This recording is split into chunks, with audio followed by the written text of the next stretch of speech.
Now call the meeting of the Carbon County Board of Commissioners to order. Please rise for a moment of silence, prayer, and the Pledge of Allegiance.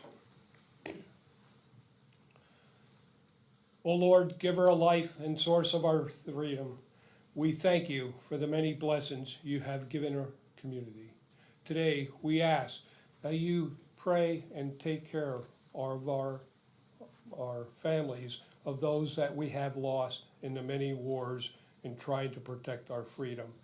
I especially pray for the safety of the children and the care that they need to become responsible of our adults. Thank you. We ask this in your name. Amen. I pledge allegiance to the flag of the United States of America and to the republic for which it stands, one nation, under God, indivisible, with liberty and justice for all.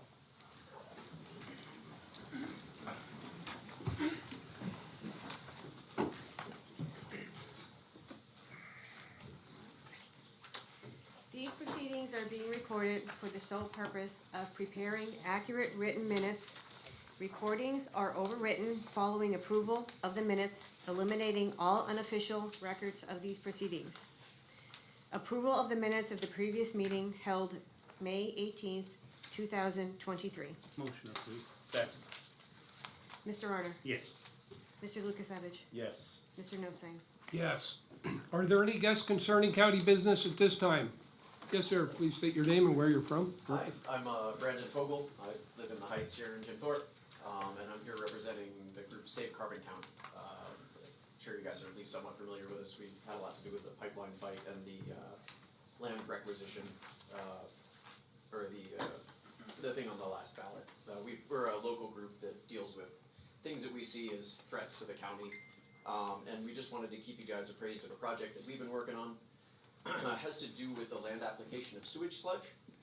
I don't know how familiar you are with that particular issue, but it just has to do with the solids from septic system or from large septic treatment plants being dried out and put on farmland, which in theory doesn't sound all that bad, honestly, but large septic treatment plants like that can't necessarily remove all of the things that would be of concern, like heavy metals, things like that, but most notably PFAS.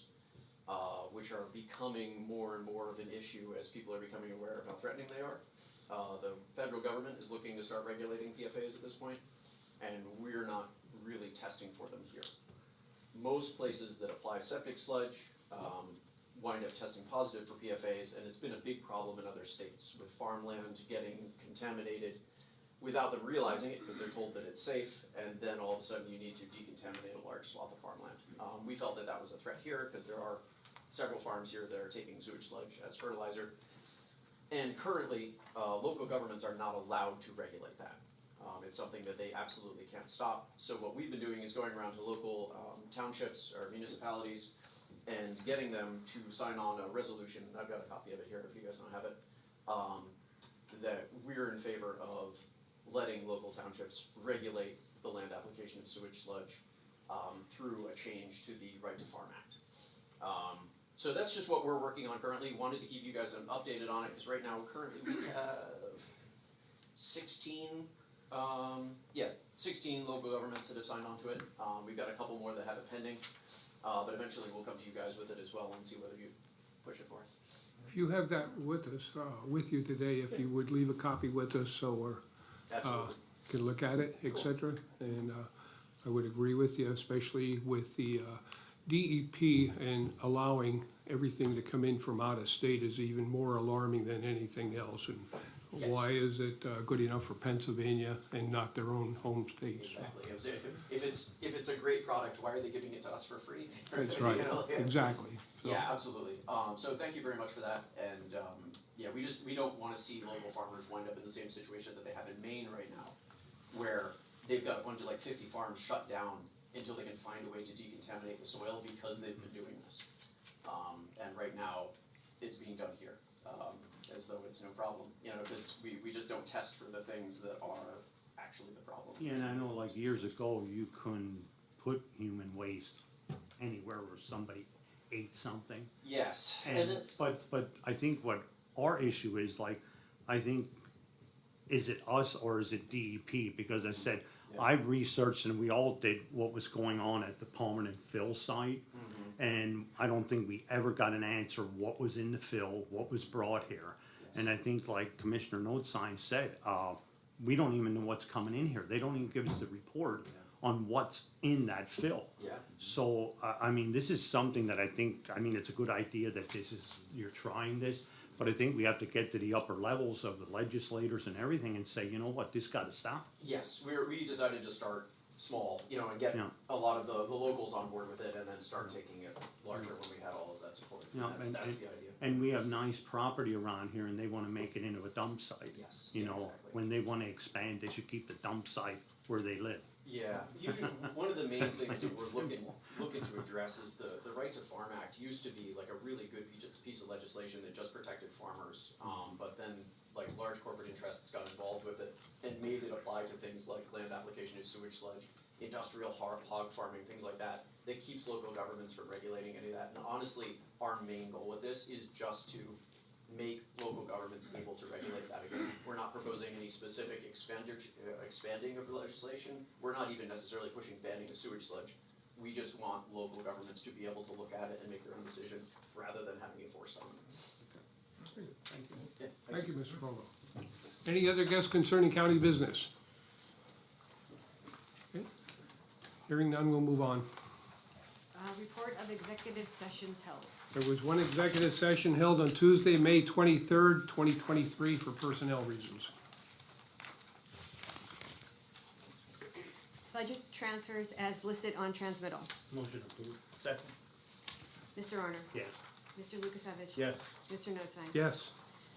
Supplemental appropriations. Move to approve. Second. Mr. Arner. Yes. Mr. Lukasevich. Yes. Mr. Notstein. Yes. Expenditures. Approval of payroll check numbers 75042 through 75060 and direct deposit check numbers 6053344 through 6053777 for the payroll paid through the payroll fund checking account for all county funds totaling $643,008.26. Move to ratify. Second. Mr. Honor? Yes. Mr. Lukasevich? Yes. Mr. Notstein? Yes. Approval of check numbers 236244 through 236635 for expenditures through the general fund clearing account totaling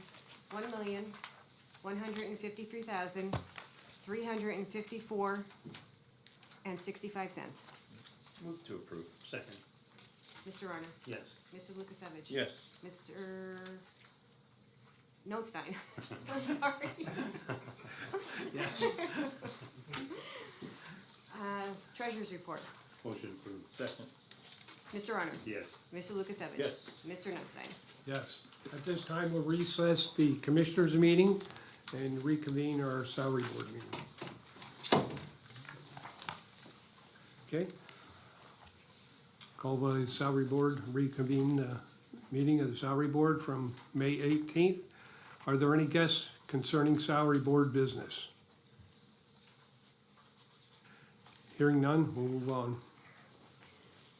Purchasing Department, change the Wait, rate wait, of... 1 second, Hobbs. Report of executive sessions, there was one held on May 18th, 2023 at 1 PM. Purchasing Department, change the rate of one purchasing manager from $16.80 per hour, grade S2, step A, to $20.40 per hour, grade S2, step I, effective June 5th, 2023. Move to change the rate. Second. Mr. Spurcheck? Yes. Mr. Arner? Yes. Mr. Lukasevich? Yes. Mr. Notstein? Yes.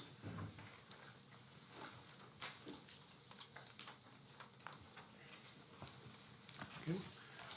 Being no further business for the salary board, meeting adjourned until next week. Well, it'll be our monthly meeting, okay? Personnel report for the county departments. Move to approve. And I'll second that, but I do want to make a comment. We did hire a new person that I think everybody sees that, but I think maybe I'll pick on that person next meeting once they're here. But we do have a new HR director, that is Samantha Giovella, that's sitting in the back of the room. And, I think she's gonna bring some good ideas to us. We're looking for the young people, so anybody that's looking for a job, send an application to her, because she's in charge of the applications. So I'm hoping after the meeting that, maybe the Times News or either the, Channel 13 can sort of like ask her some questions, what her future is looking like for the county. How's that? See, I wasn't gonna pick on these two, I had somebody already. So, well, thank you for, coming here and congratulations on your position. Nothing like putting her on the spot. I tried doing that once, and see how they handle pressure. She's all right with pressure, I see now. Mr. Arner? Yes. Mr. Lukasevich? Yes. Mr. Notstein? Yes, Acknowledgements for the courts and row offices. Motion acknowledged. second, Discussion. There's a leave of absence listed there, the justification for granting a leave of absence. not too sure that, I mean, it's- I would ask, wait. If it's even, anything to do with HIP or anything, or FMLA, I guess would, but Does the courts want to provide any insight into the leave of absence? It doesn't, I don't see anything.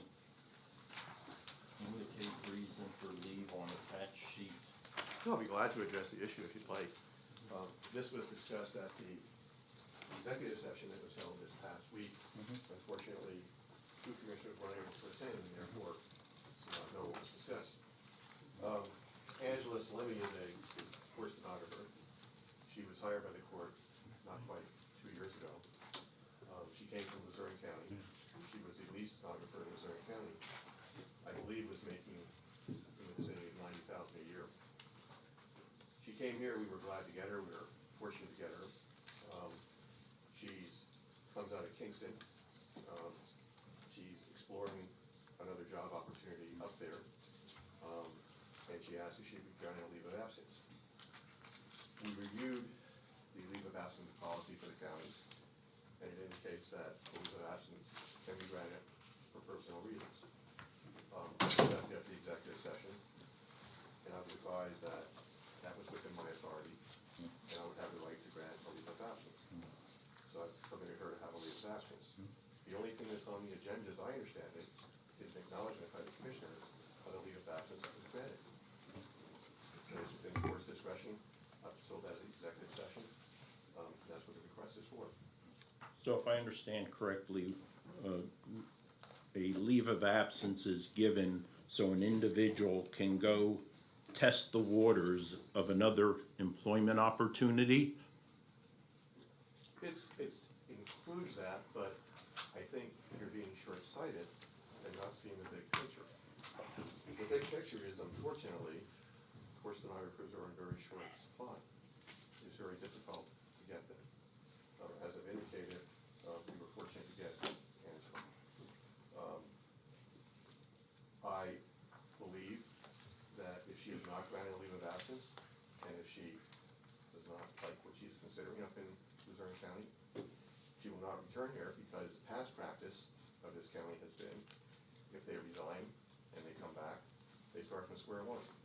They lose all benefits, they do not return to the salary they had, and she wants to avoid that from occurring.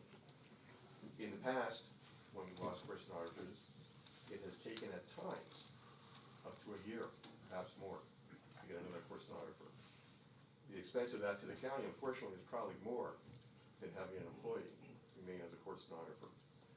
The only detriment to the county to this is that it delays my posting by about 35 days, 45 days.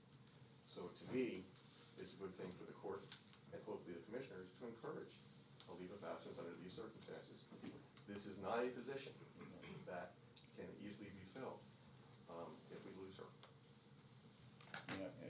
And I would say, Judge Navik, it does unfortunately, though, also start a precedence that other row officers who indicate they have 1620 authorities will start doing similar actions to the detriment in the long term, right? Having that vision that I have of seeing the issues that this is gonna create by acknowledging this. I think we're doing a detriment to the best practices, hiring, firing, and managing personnel. We're opening Pandora's box by the Board of Commissioners acknowledging this. Except that I believe Yeah. that most people who look at things, the decision should be made on a case-by-case basis. Sure, agree. There should not be an across-the-board policy that says, under no circumstances do we allow Right. this to happen. Yeah. There are mitigating and justifying circumstances to permit this in this instance. And that's why I considered it. I discussed it at the meeting we had last week. I think it's justified, I think it's appropriate. Ultimately, I think it's in the benefit of the town. I don't know if she's gonna return. I hope she will return, Right. but I don't know at this moment. Thanks for your explanation, appreciate it. I would add that we're working in extreme times in the retention and in getting good qualified employees. And I think we have to take every avenue that we have to try to retain a lot of our employees. We have already lost how many employees this year? And not all it's the funds or the money. A lot of it is the way they have been treated by someone here in this office. We have at least 4 people that have left because of what is going on. I think we really have to step back and really look at what we are doing to our employees. We're at an all-time low. I think, look what we did already today at the salary board meeting, giving somebody $20.47 an hour with no experience, when this board refused to give that to any of the existing employee at the time who did have experience. So then we wonder why we have so many people leaving. We have at least 5, 6 department heads that have left because of the way they were treated, being treated unfairly by the salary board, by the commissioners. And we have got to turn the tables on the exodus of our employees. Jen, could you look back at the minutes and tell me how Commissioner Notstein voted in regards to the purchasing director? Was that a nay or a yay? Currently, How did he vote? the one just now. Yes, the one we just did. Was it, he voted yes. All right. Well, exactly, and I understand, and I was the one that submitted a higher, an increase for that purchasing director, and you voted no in the January meeting. So I want to hear how, I agree that the salary should have been up there. I made that motion in January, and you voted no. You So- made a motion contrary to the salary study recommendations, which a majority of the commissioners felt was best to be adopted in its entirety, and you were against that. Let me point something out in the summary of the salary study. The objectives of the study were to attract and retain qualified employees. Attract, I see individuals who we have hired to replace individuals who departed as highly qualified. One sits in front of us. One we just have set a salary for today. We have an election director who has done an incredible job after just 63 days on a job running a primary election. So I think we've done very well attracting and hiring highly qualified individuals. I think we could do a lot better. Well, I think then that's disrespectful to this individual sitting in front of us, to the individual who was just in front of the salary board for a salary, the election director. And I don't think we can do better. And I'm very fortunate fortunate to Well, I have those think we can certainly individuals. do better in the way we treat our employees and be more fair.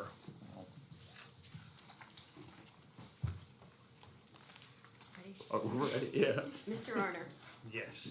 Mr. Lukasevich, Yes, with the exception of the appointment of the peace officer, law enforcement officer, and juvenile probation due to the court's consistent noncompliance with Act 57 of 2020 that serves to protect the citizenry from hiring practices of law enforcement agencies that could place policing authorities in the hands of those with a history of misconduct and place their employee, the county of Carbon, and its taxpayers in a position of liability. Two county solicitors and the Commissioners' Labor Council have agreed in their opinions that the courts are not exempt from compliance with Act 57. The court has made no gesture to defend the county in any lawsuit that could be brought forth as a result of noncompliance, nor has it sought the recommended declaratory judgment action to recognize an alleged court authority to unilaterally determine its necessity to comply with Act 57. I find it morally reprehensible for the court not to act in the best interest of the citizens of Carbon County, and in this case, they are clearly not. Mr. Notstein. Yes. Correspondence as listed, copies will be made available to the press upon request. Bid award, refuse collection and single-stream recycling at various county locations. For acceptance, table the award of bid for the refuse collection and single-stream recycling at various county locations for 2 weeks. Motion. No, I'll second. Mr. Arner, Yes. Mr. Lukasevich. Yes. Mr. Notstein. Yes. Invoice report for approval and execution. Children and Youth Services third quarter fiscal year 2022-2023 Act 148 invoice report, which will result in the county receiving $1,298,558. Motion to approve and execute. Second. Mr. Arner, Yes. Mr. Lukasevich. Yes. Mr. Notstein. Yes. Domestic Relations, Renewal Agreement Contact Wireless. For approval and execution, a request was received from the Domestic Relations Office for an extension and renewal of the agreement with Contact Wireless of Albuquerque, New Mexico, for Text Page Pro messaging program that would be available to the enforcement officers, allowing increased communication with clients in an effort to increase collections. The monthly service for 3 dedicated phone text lines at a cost of $115.09 per month for 12 months. This will be effective August 1st, 2023 through July 31st, 2024. Move to approve and execute. Second. Mr. Arner, Yes. Mr. Lukasevich. Yes. Mr. Notstein. Yes. Agreement with Penteledata for ratification. 1-year agreement with Penteledata to install and service the analog telephone lines, fax and fire alarm for children and youth office at 525 Iron Street at a monthly fee of $24.90 with a non-recurring fee of $140. Motion approved. Second. Mr. Arner, Yes. Mr. Lukasevich. Yes. Mr. Notstein. Yes. P-Corps renewal. For approval, 2023-2024 insurance renewal with the Pennsylvania Counties Risk Pool for the period June 1, 2023 through May 31, 2024 at a total cost of $452,648, which is an increase of $67,421 with the payment option of 40-40-30. Cost breakdown is as follows. Insurance costs $237,313. Loss fund contribution $223,140, and a loss control credit of $7,810. Move to approve. Second. Mr. Arner, Yes. Mr. Lukasevich, Yes. Mr. Notstein. Yes. Court positions. For approval, authorize the Human Resources Department to process payment to the employees under the jurisdiction of the courts for those positions which were in question due to funding. Payment shall go through the regular payroll process at the rates approved at this annual salary board meeting of January 3, 2023, and retroactive to January 1, 2023. I'll make that motion with discussion. Second. All right, I think, our solicitor, gave us a little bit of an update on what the laws are. And I think for myself, I disagree with some of this. And, the motion that was passed at the annual salary board were for increases that were above the commissioner's proposed rate of the 2023 budget. The commissioner's proposed rates were presented at the annual salary board, and an appeal process would be set up in a few months to update job descriptions with possible outcome of pay increase if justified. The process was not used by the courts. Some of the other, most of them went through the process and okayed the proposal, but the courts did not do that. And the rate for court employees was held at the 2022 rate, not even giving the non-contested positions a chance for an increase. Currently, there is money in the budget, but to my understanding, it's due to vacant positions. Now, what's gonna happen when them current vacant positions are filled? For example, 4 positions at $40,000 is an increase of this budget of $160,000. If this ripples across the county, just say 15, and we have more than 15 positions that are vacant.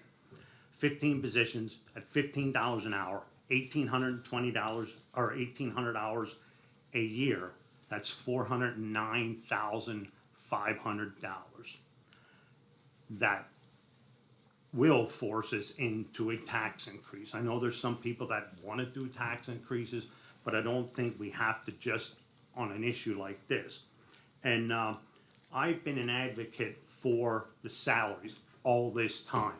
I never said that anybody didn't deserve a raise. It didn't matter if they were making $11 or $40 an hour. I never said that.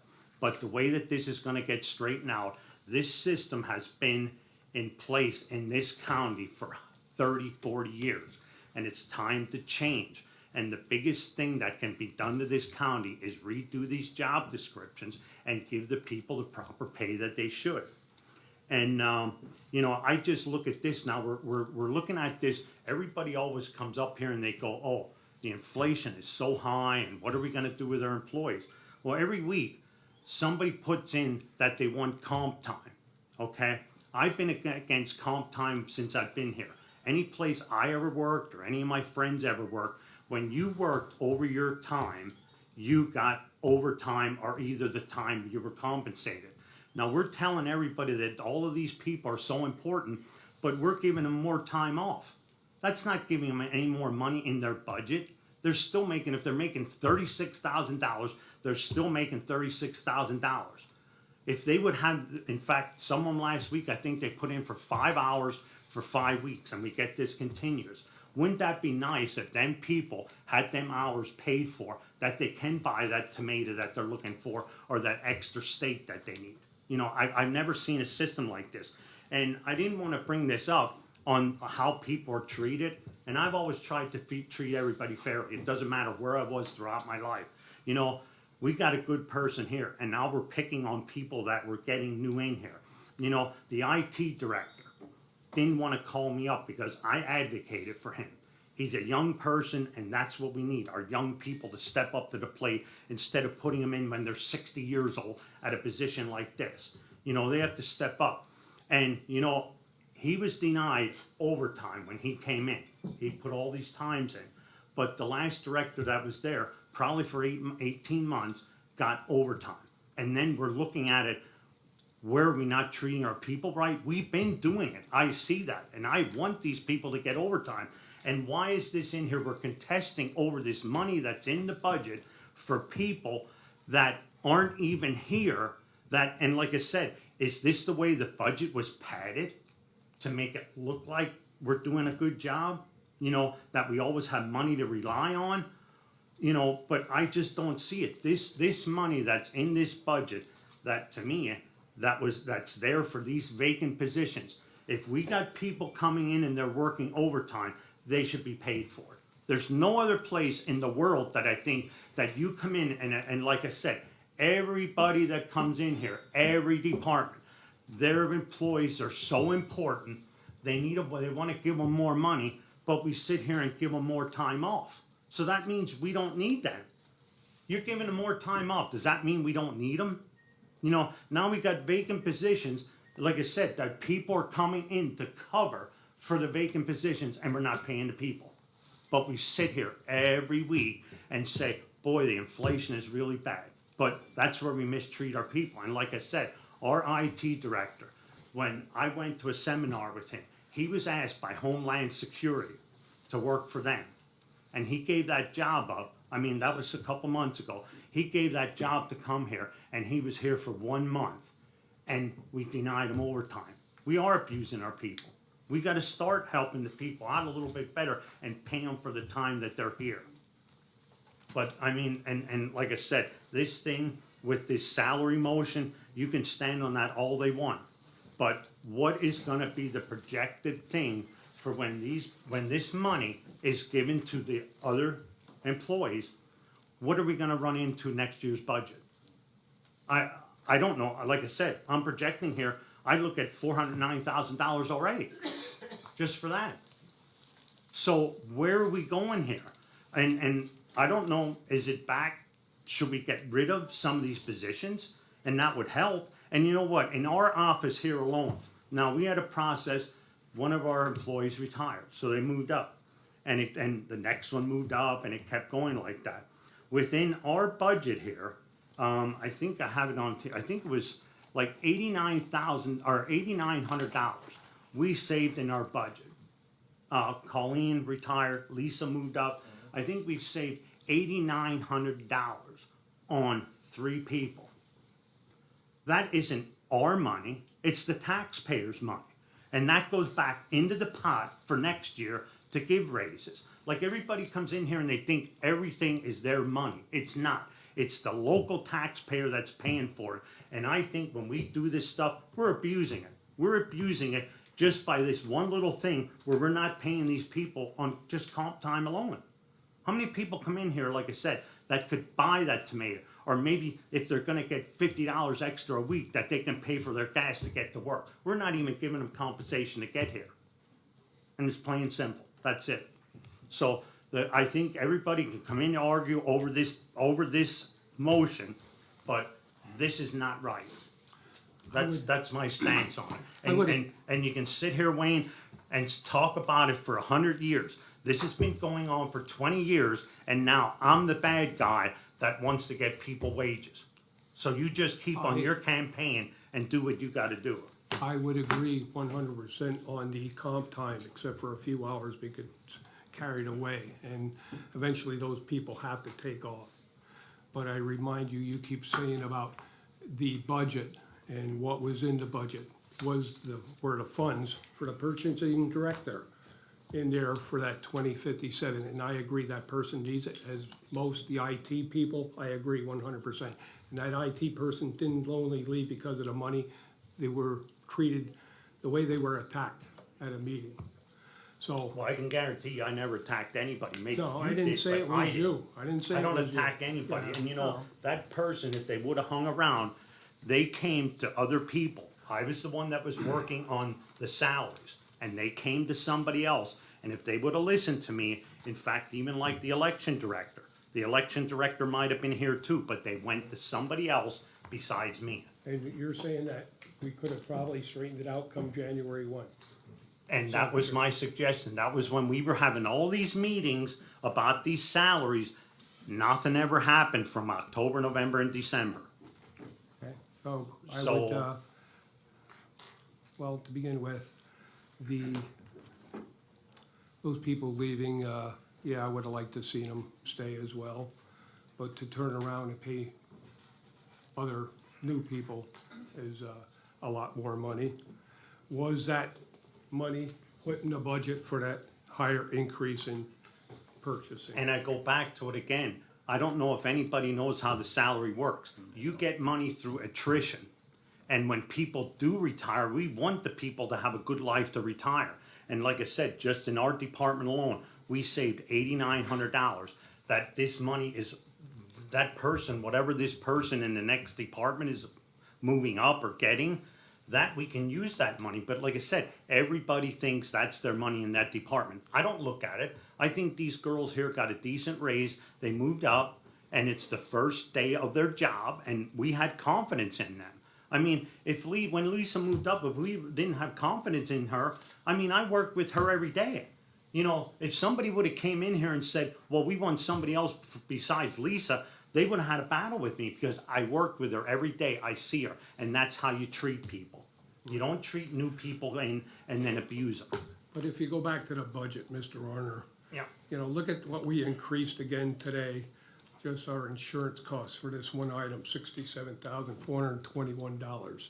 And we set aside $800,000 towards salaries. But what did we do to compensate or decrease that deficit in the county budget? We have been operating at a deficit for 3 years. If you want to, fine, I agree 100%. Those people at the lower end definitely deserve that salary. There's others at the top of the salary or the management level that should be more, maybe some are overpaid, I agree with that. But, you know, nothing was done to compensate for the increases of many things going back.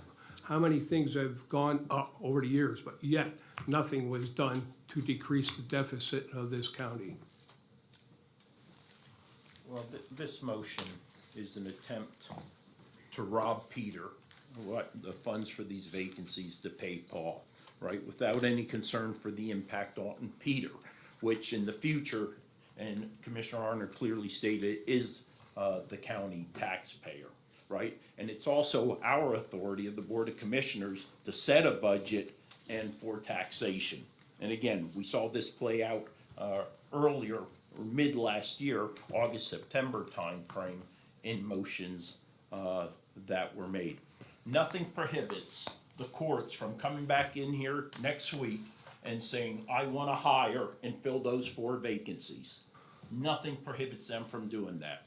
I have no faith that they won't do that. And to support this would just be providing them an opportunity to do that and put us in a position, as Commissioner Arner clearly stated, where one, the budget and taxes have a significant probability of increasing due to our actions in support of this. That's all I have. May I, Your Honor? Mr. Bench?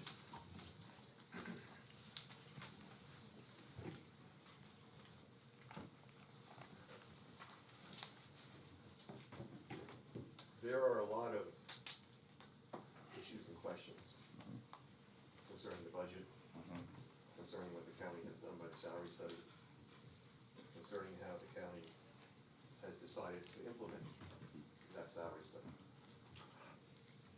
On December 8th of last year, this Board of Commissioners distributed to each rural office holder what the Board of Commissioners thought should be paid for each position in each office.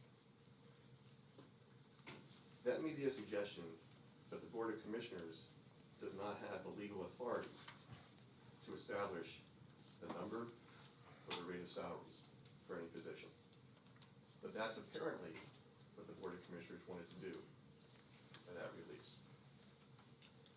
I asked a question, and I was told by Commissioner Arner that those positions, those amounts that were handed out by this Board of Commissioners were fully funded in the budget going into 2023.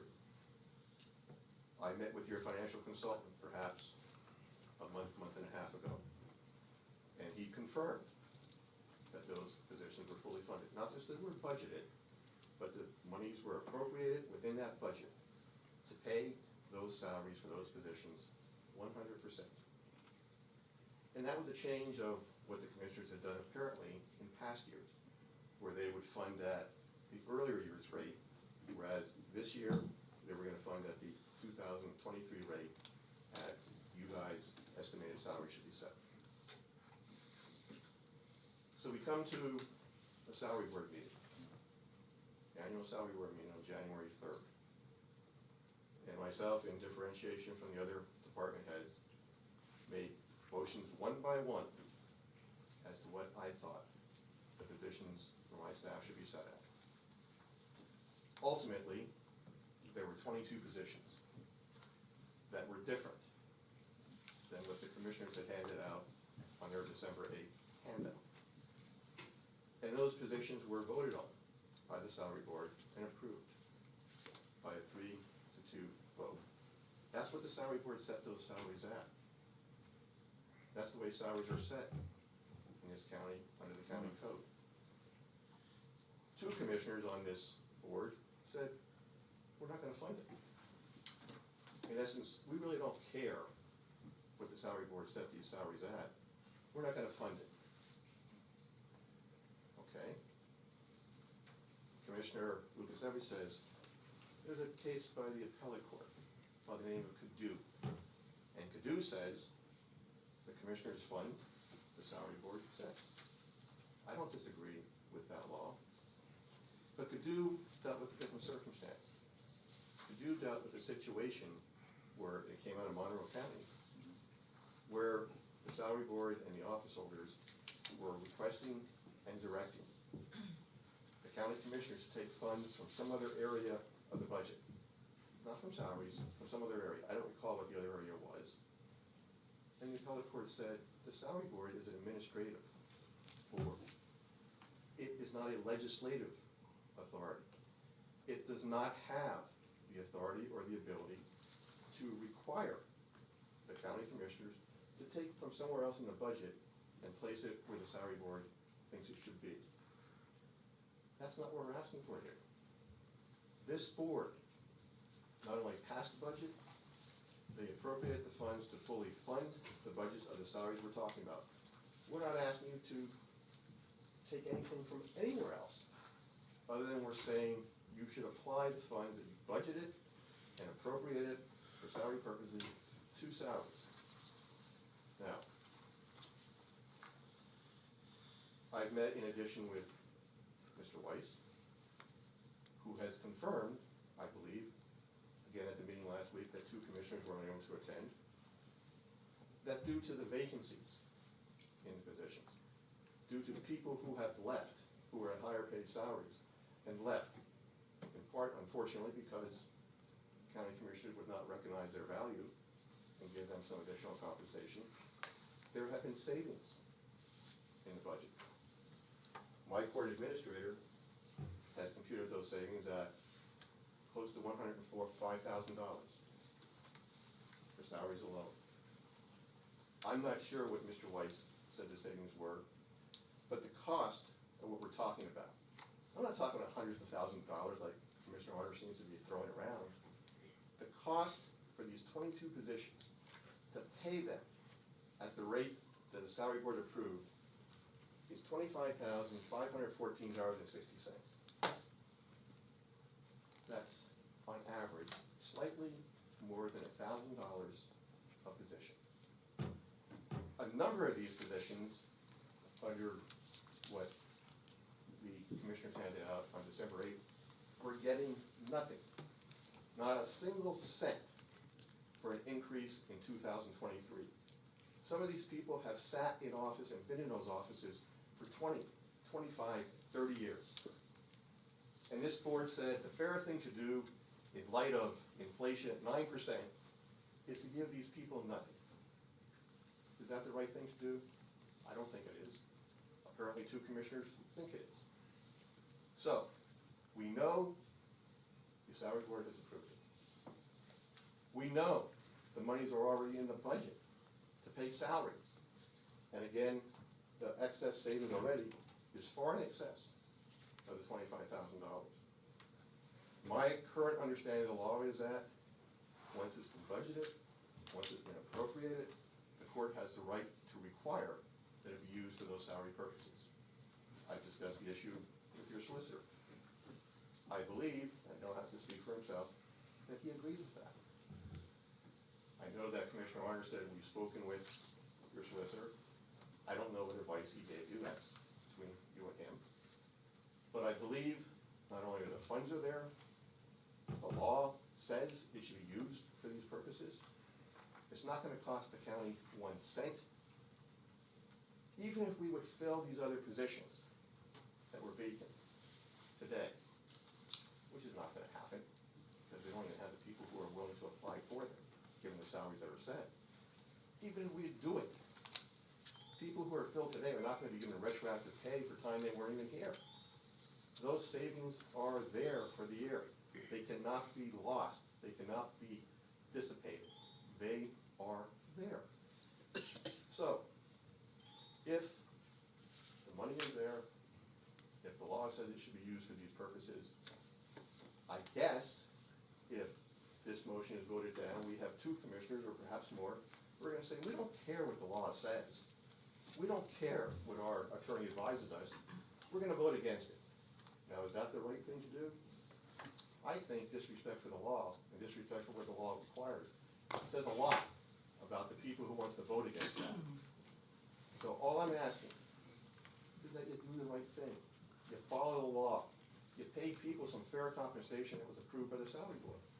And let's get it behind us. We're not talking hundreds of thousands of dollars. We're talking, like I said, $25,514.60 for 22 employees. Of those 22 employees, 6 have already left.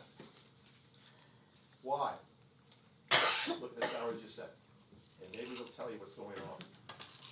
And I think this county needs to wake up and do the fair thing for employees.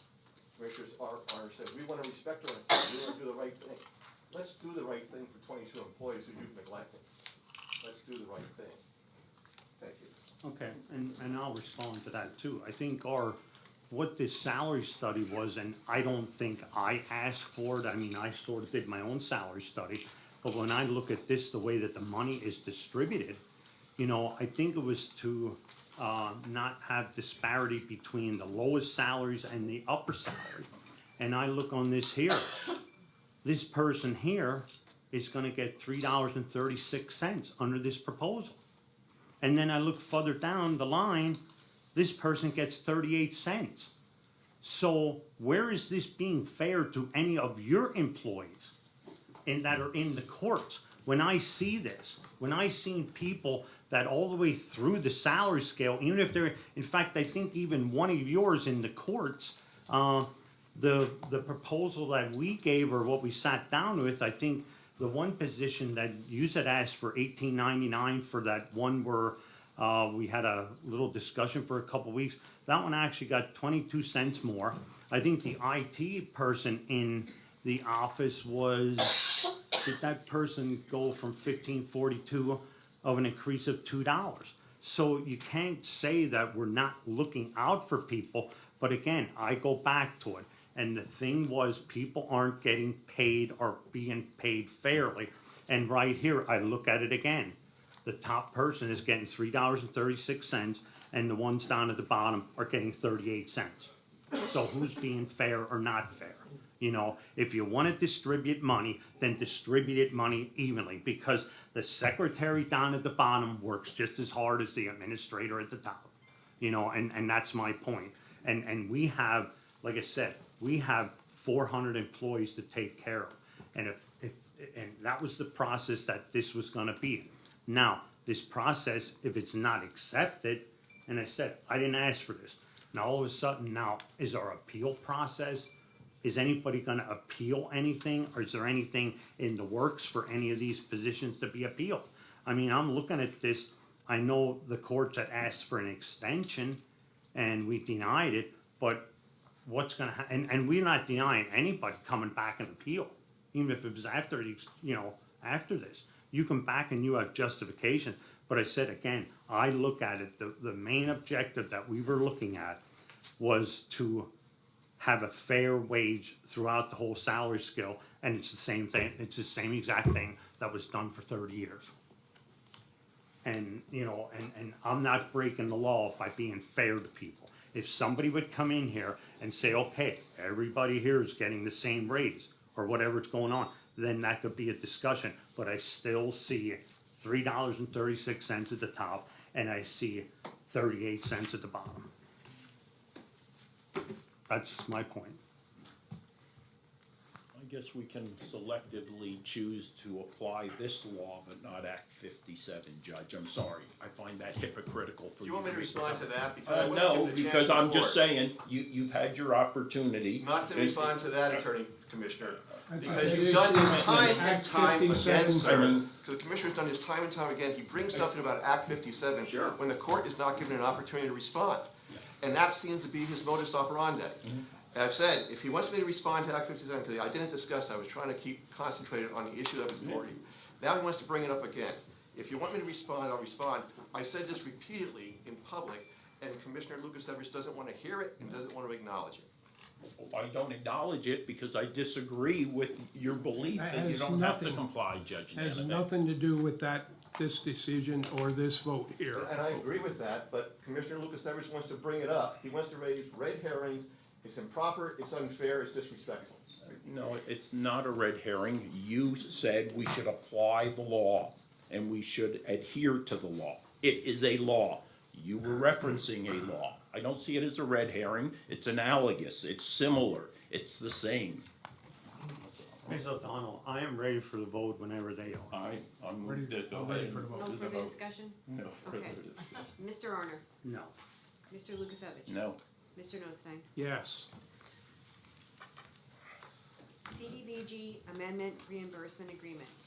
For approval and execution, amendment to the reimbursement agreement with Family Promise of Carbon County through the CDBG CV Funds Reimbursement Agreement dated November 18, 2021, in the amount of $27,091.93. Previous allocation of $20,047.10. Motion approved and executed. Second. Mr. Arner? Yes. Mr. Lukasevich? Yes. Mr. Notstein? Yes. Turn it over to you. You got them all riled up for me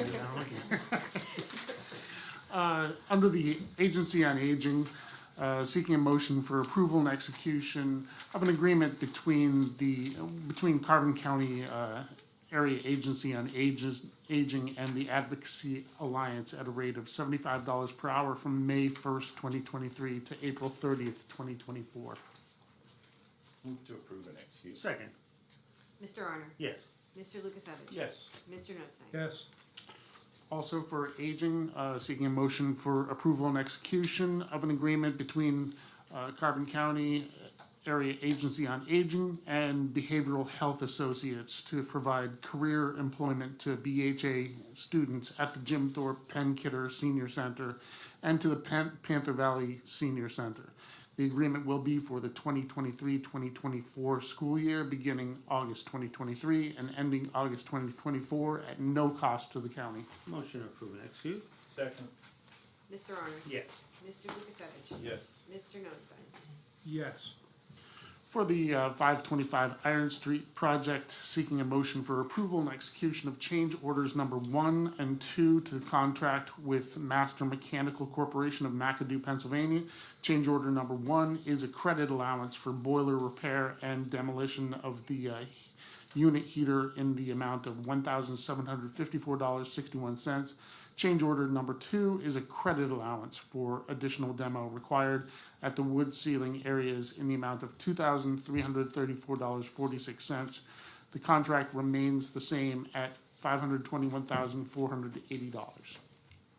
Motion approved and executed. Second. Mr. Arner? Yes. Mr. Lukasevich? Yes. Mr. Notstein? Yes.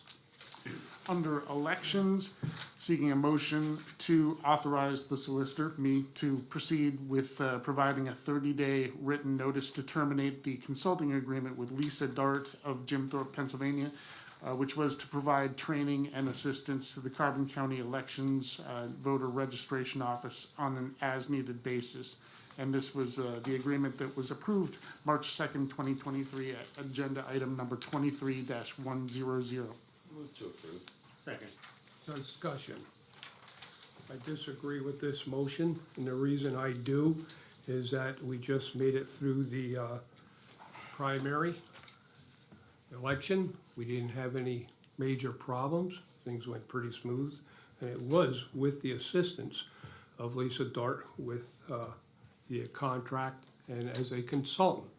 And I want to ensure that come the general election in November, that everything is up and running, everything is accomplished, and we do not have any problems. I can't understand why you would want to terminate this at this time. You show me one good reason, and I just feel to be safe. I don't want to be in the headlines like other counties with election issues. I praised them, I think they did a great job. However, they're there less than 3 months and they got some learning to do yet. And they will be great employees when they're finally totally trained. We've had a very successful primary election under the new leadership, and the entire team, I've spoken to them, to include just about an hour ago, is confidence in their ability, and so is the election board, that the contracted services are no longer required or desired. Their confidence in their task, absent a contractor, and that's reinforced by the knowledge that they have 66 other elections teams to reach out to, in addition to Tony Galore, who is our Department of State Shore System liaison, in addition to our mail house and ballot printing contractors. While one was providing assistance and it was greatly appreciated, at the same time, there were other actions, activities taking place that were actually undermining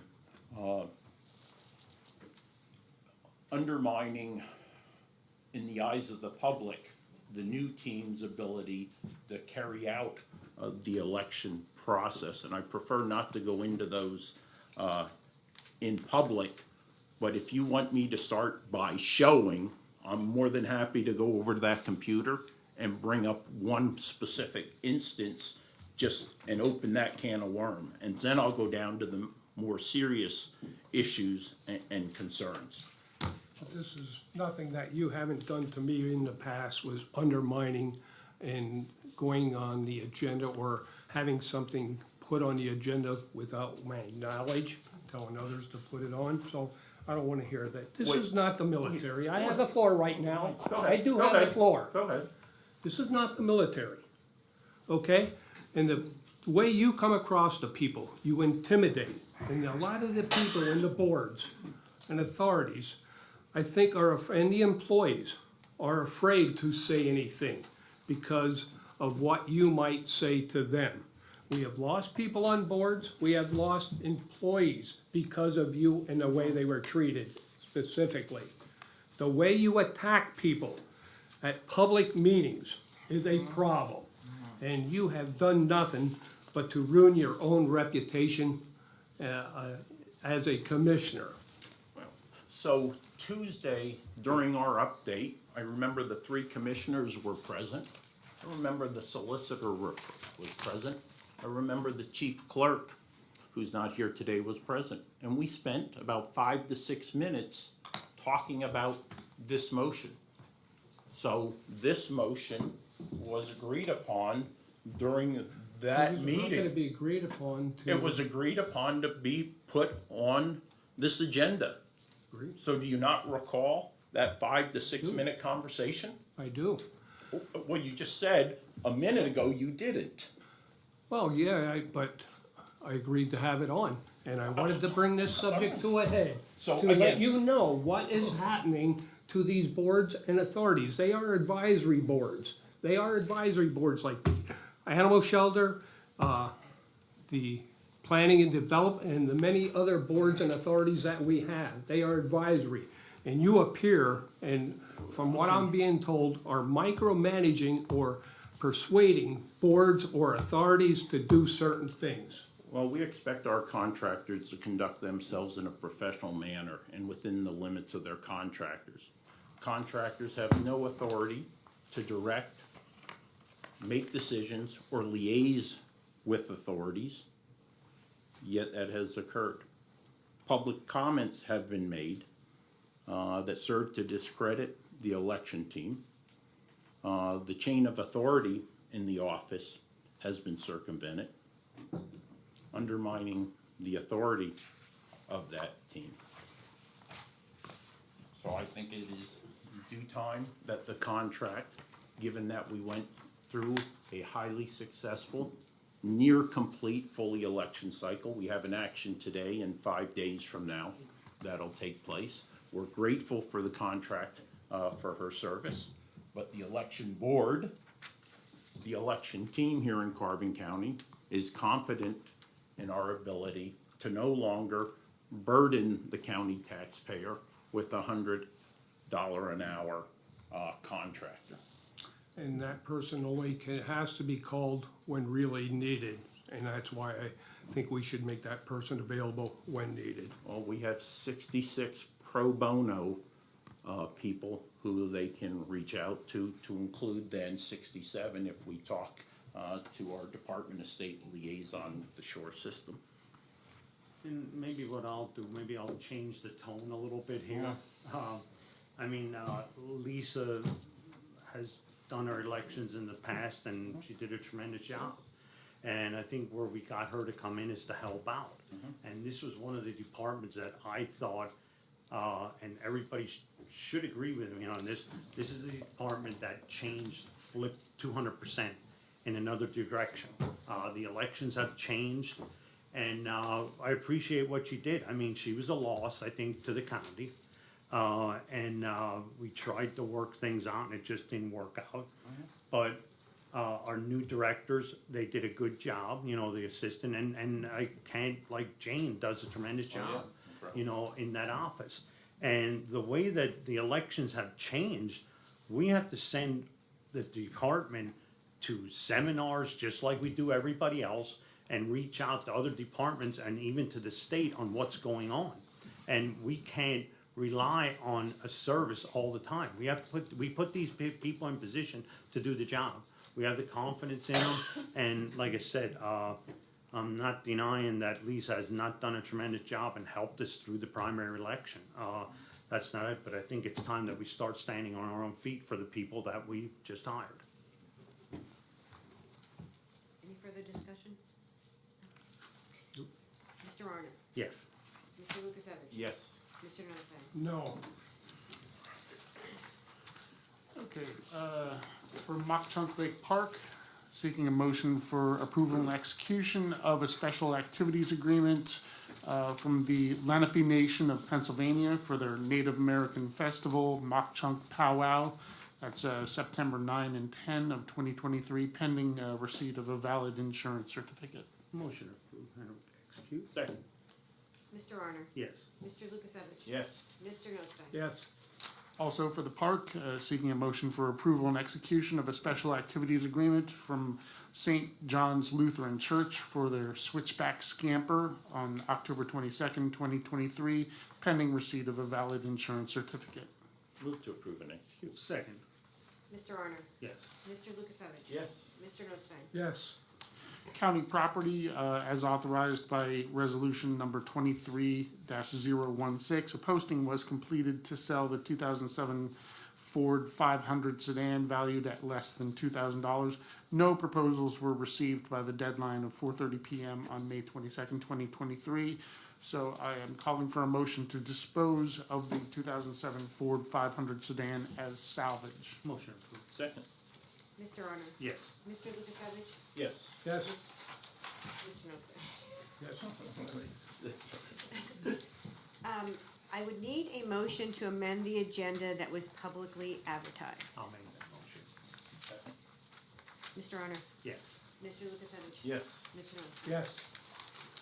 Okay, with that amendment for the train station, seeking a motion for approval and execution of a banner permit request for the Weatherly Hill Climb Association Incorporated for the Weatherly Hill Climb, June 10th to 11th, 2023. The banner to be displayed May 26th through June 12th of 2023. Motion approved. Second. Mr. Arner? Yes. Mr. Lukasevich? Yes. Mr. Notstein? Yes. Nothing further for the solicitor's report. Any further business? Commissioners report? I do not have anything at this time.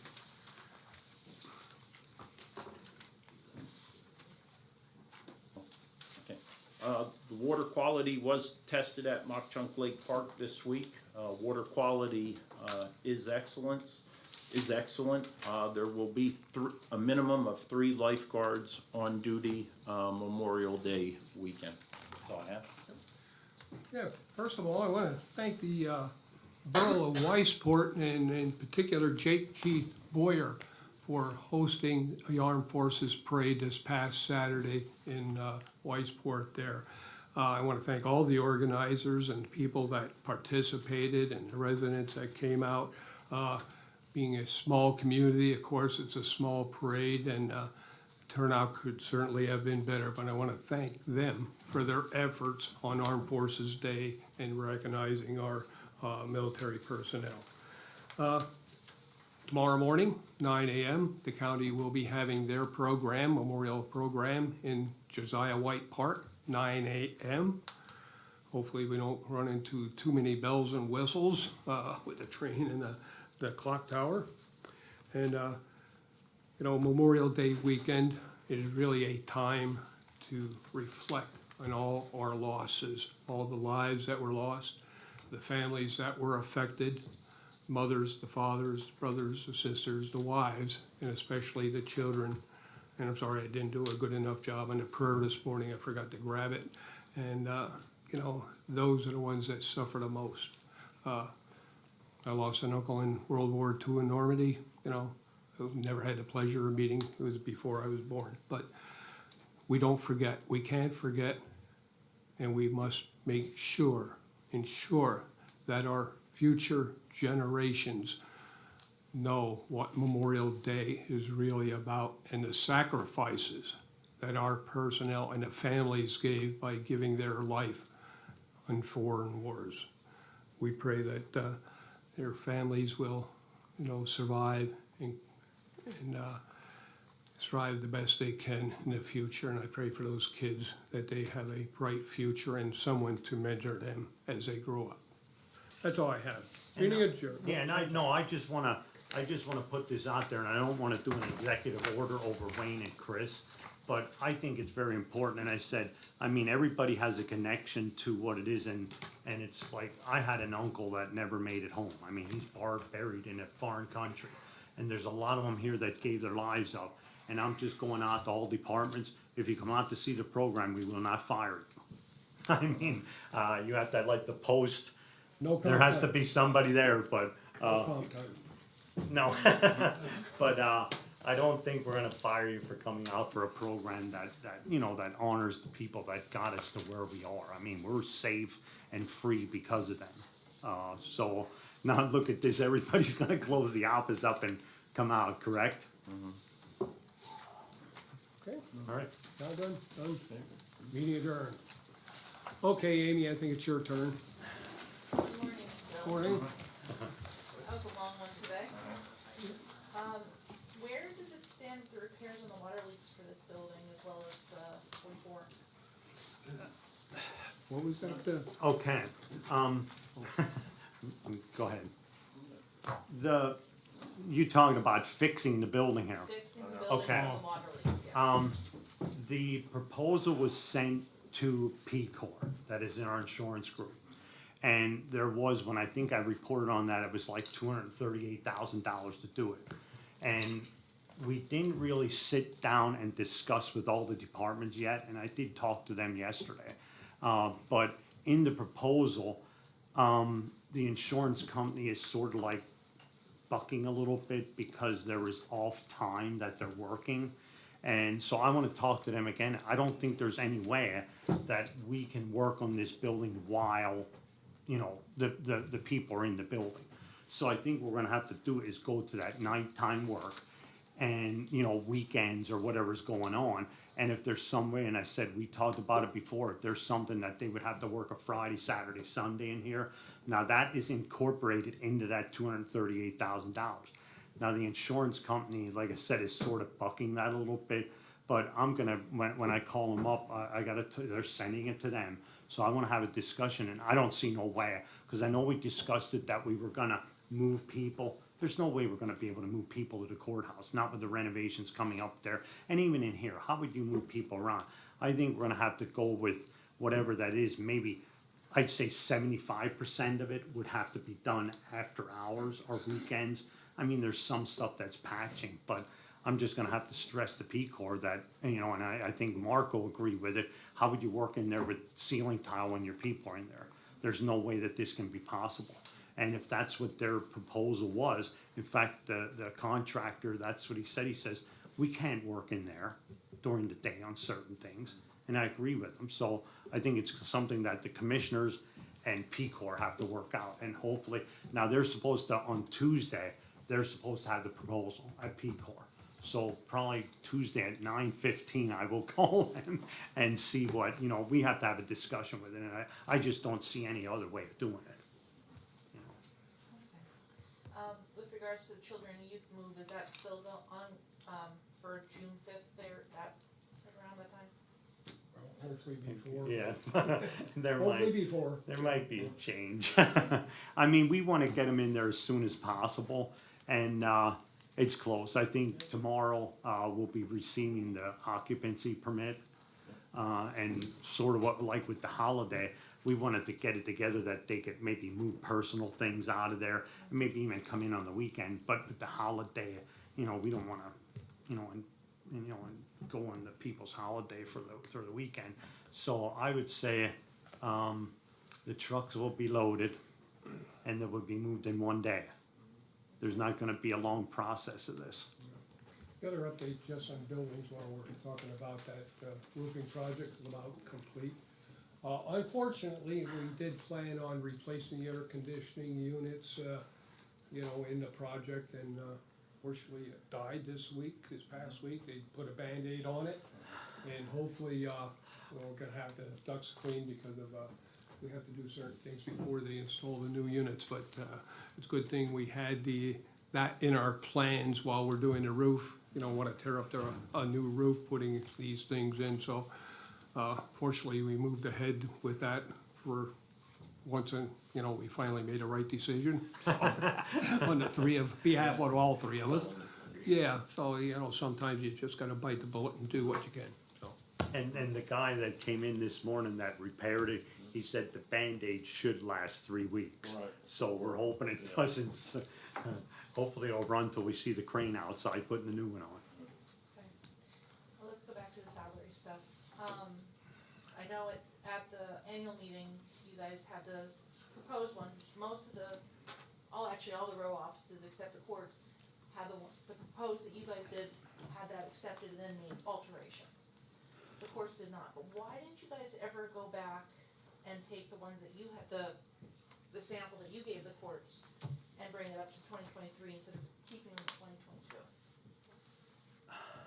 Why didn't we take unilateral action to make the motion? Why didn't the salary board, wasn't that ever rediscussed on that part? Bringing that J sample that you guys sent out to everybody? The courts had the option to bring that up at every meeting, right? So if So- it wasn't brought up as a motion to the salary board, Okay, right? I mean, that's what I our wasn't initial sure. recommendation was to accept, right? And then from there, build your other motions for Okay. additional increases. So the initial one was just never brought up again too? I don't recall it ever being brought up in a Okay. salary board, yeah. Thank you. And then, with regards to all that discussion, you guys talked about employees leaving. Do you know how many employees have left since the beginning of the year? I don't know, but I think Samantha might be able to answer, but I think I asked her the other day, there was actually 5 employees that came back to the county. Within the last, I think I have a list, and there was the sheriff's department got some back. There was 5 of them that came back. So, and I said, I think when some people leave, they don't realize what we offer. I mean, this benefit package, and I think Mark can even attest to like our pension. Like our pension is tremendous. I mean, it's like when everybody was losing money, we lost a little bit, but we gained. I mean, we were at like 80,000, I think, or 80 million when I came in here, and I think it was down to like 90-something. So we're pretty good on the benefit package, and I said, some of these things, we're not asking people for more co-pay. I mean, we haven't done that for a while, and it's like, I think some people see that, and it's probably with the gas prices. I mean, you're paying $100 to drive to Allentown, and you're going down there for $2. It just doesn't work out. And I said, I still feel our county is a great county to work in, and I think the county has a bright future with everything that's going on within the county, and I think hopefully all these people will come back. Amy, I would say you do a disservice if you're just gonna try to look at 1 year of number of people. You have to go back and do the research. All the agendas that include the personnel reports are online. You can go back and count number of people left, number of people who came. Hopefully in the near future, we'll have an HR platform that will allow us to do that instantaneously. I know that Sam is big into leveraging the technology, but right now, unfortunately, you have to go out and, basically go through the agendas and count departures and arrivals. And, speaking of Samantha, was she on last week's personnel report, cause I don't remember seeing her. Was it 2 weeks ago? Yeah, yeah. Yeah, 2 or 3. Okay, Yeah, it's 2 or 3. yeah, I couldn't I'm like, I don't remember seeing it on Yeah. there. And I believe that's it, thank you. The BHA students helping at the senior center, is that something new, or has that been going on? I think they did some stuff with other students, at the other schools. It's just something that might be mimicking what the other schools did. I don't think it's nothing new, because even like at the senior games, they always have the they have the students coming in. It's the And- first we've done anything. Yeah, like that. yeah, But yeah. other areas have. Yeah, or- it's just something that's, it was an idea that was just brought to us that other ones were doing.